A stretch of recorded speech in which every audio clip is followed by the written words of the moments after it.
warahmatullahi wabarakatuh. Nama saya Indah Pratiwi dengan NPM 21911010136. Di sini saya akan menjelaskan kembali sebuah materi yang berjudul Identitas Nasional. Baiklah, di sini yang dimaksud dengan identitas nasional yaitu sifat khas yang melekat pada suatu bangsa atau yang lebih dikenal sebagai kepribadian bangsa. Di sini, identitas nasional mempunyai beberapa faktor yang mempengaruhi lahirnya dan berbedanya sebuah identitas nasional, yaitu yang pertama, faktor objektif.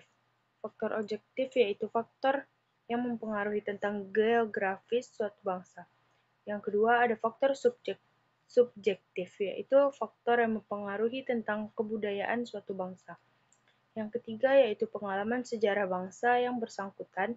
Dan di sini ada faktor yang menjelaskan tentang idealisme nasional untuk bersatu, merdeka, berdaulat, dan bermartabat sebagai suatu bangsa. Identitas nasional mempunyai faktor pembentuk. Yang pertama yaitu primordial, yaitu kekerabatan, suku, daerah, asal, bahasa, dan adat istiadat. Yang kedua, faktor pembentuknya yaitu sakral. Sakral di sini yang dimaksud berupa agama. Yang ketiga ada tokoh, yaitu kepemimpinan dari tokoh yang disegani. Yang keempat ada Bhinneka Tunggal Ika. Yang kelima, yaitu ada sejarah, yaitu pandangan yang sama terhadap sejarah masa lalu. Yang keenam ada perkembangan ekonomi. Lalu yang ketujuh, ada kelembagaan, yaitu seperti birokrasi dan angkatan bersenjata. Di sini, identitas nasional mempunyai beberapa unsur pembentuk. Yang pertama, unsur dari suku bangsa. Yang kedua, unsur dari agama. Yang ketiga, dari bahasa. Dan yang keempat, dari kebudayaan. Identitas nasional dapat dibagi menjadi 3 bagian. Yang pertama, identitas nasional fundamental, yaitu identitas Pancasila yang merupakan falsafah bagi bangsa, dasar negara, dan ideologi negara. Yang kedua, ada identitas instrumental, yaitu identitas yang berisi Undang-Undang Dasar 1945 dan Tata Perundang-undangan, Bahasa Indonesia, Garuda Pancasila sebagai lambang negara, dan lain sebagainya. Yang ketiga, yaitu identitas alamiah, yang meliputi negara kepulauan dan pluralisme, suku, bahasa, budaya, agama, dan kepercayaan. Di sini, identitas nasional pada hakikatnya merupakan manifestasi nilai-nilai budaya yang tumbuh dan berkembang dalam berbagai aspek kehidupan suatu bangsa dengan berbagai macam ciri-ciri khas, yaitu berbeda dengan bangsa lain dalam hidup dan kehidupannya. Di Indonesia sendiri, identitas nasional itu merupakan manifestasi nilai-nilai budaya yang sudah tumbuh dari nenek moyang bangsa Indonesia.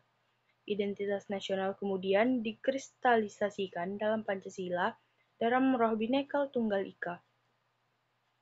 Lahirnya identitas nasional pada masa pasca kemerdekaan Republik Indonesia dengan faham kebangsaan lahir dalam pernyataan dan perbuatan politik yang dipelopori oleh kaum muda Indonesia yang terdidik pada waktu itu, yaitu Budi Utomo pada tahun 1908, Serikat Dagang Islam 1911, yang ketiga Muhammadiyah pada tahun 1912, dan yang terakhir Sumpah Pemuda pada tahun 1928.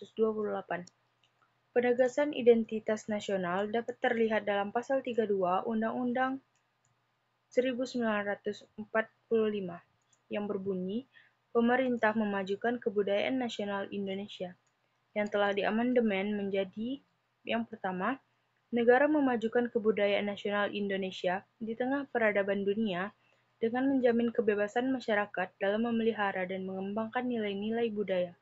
Yang kedua, negara menghormati dan memelihara bahasa daerah sebagai kekayaan budaya nasional. Lalu di sini identitas nasional mempunyai beberapa tantangan. Yang pertama secara eksternal, yaitu bersumber dari berkembangnya proses globalisasi yang melahirkan neoliberalisme dan kapitalisme. Di sini fenomena globalisasi yang neoliberalisme menghambat kebijakan pemerintah, dan kapitalisme menekankan pada peranan tertentu, melahirkan keterikatan dan saling berkepentingan yang menembus batas-batas geografis.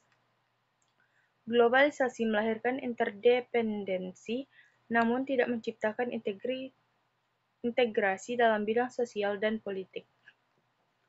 Lalu, secara internal, tantangan identitas nasional secara internal yaitu merupakan konsekuensi logis dari runtuhnya rezim Orde Baru. Dan runtuhnya rezim Orde Baru ini mendorong keterpasungan demokrasi kepada kebebasan demokrasi yang tidak didukung dengan infrastruktur moral, menjadikan demokrasi mengarah kepada anarki atau demokrasi yang kebablasan. Lalu di sini tantangannya ada tingginya angka korupsi dan lemahnya penegakan hukum terhadap para koruptor. Lalu di sini ada materi menjelaskan identitas nasional pemberdayaannya. Yang pertama, pemberdayaan nilai-nilai luhur dari nenek moyang harus tetap bermakna dalam arti yang relevan dengan kehidupan masyarakatnya. Yang kedua, upaya pemberdayaan identitas nasional perlu ditempuh dengan melakukan revitalisasi nilai-nilai yang terkandung di dalam Pancasila tersebut. Yang ketiga, Pancasila sebagai manifestasi identitas nasional yang harus diarahkan kepada pembinaan dan pengembangan moral guna mengantisipasi krisis dan disintegrasi yang sudah menyentuh semua segi kehidupan masyarakat. Lalu, di sini ada dikatakan pemberdayaan sumber daya manusia Indonesia dalam penguasaan iptek. Dan yang terakhir, terlaksananya rule of law dengan baik. Sekian materi yang saya bacakan kembali, dan saya jelaskan kembali tentang identitas nasional. Apabila ada kesalahan, mohon dimaafkan. Assalamualaikum warahmatullahi wabarakatuh.